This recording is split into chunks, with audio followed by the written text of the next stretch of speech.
Auto ஓட்டுநர்கள் சொந்தமாக auto வாங்கிட 10,000 ரூபாய் மானியம் வழங்கப்படும். மகளிருக்கு பேறுகால உதவித்தொகை 24,000 ரூபாயாக உயர்த்தப்படும். நீட் தேர்வை ரத்து செய்ய கழக ஆட்சி அமைந்ததும் முதல் சட்டமன்ற கூட்டத்தொடரிலேயே சட்டம் இயற்றப்படும். முதல் தலைமுறை பட்டதாரிகளுக்கு அரசு பணிகளில் முன்னுரிமை வழங்கப்படும். வேலைவாய்ப்பு அலுவலகங்கள் இளைஞர்களின் திறன் பயிற்சி மையங்களாக செயல்படும். 5 ஆண்டுகளில் 50 லட்சம் மாணவர்களுக்கு திறன் மேம்பாட்டு பயிற்சி வழங்கப்படும். அரசு துறைகள் கல்வி நிலையங்களில் காலியாக உள்ள 3.5 லட்சம் பணியிடங்கள் நிரப்பப்படும்.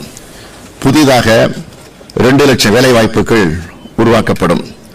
தமிழகத்தில் உள்ள தொழில் நிறுவனங்களில் 75 விழுக்காடு வேலை வாய்ப்புகள் தமிழர்களுக்கு வழங்க சட்டம் கொண்டு வரப்படும்.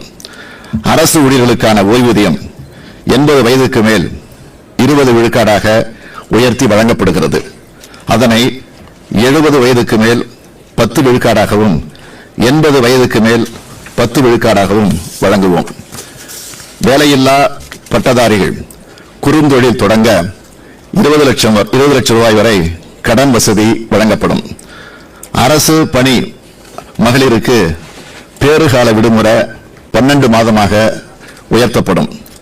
சிறப்பு தாய் சேய் நலத்திட்டம் என்ற பெயரால் கருவுற்ற பெண்களுக்கு வீடு தேடி மருத்துவ வசதி வரும். புதிய தனி கனிம வள அமைச்சகம் உருவாக்கப்படும்.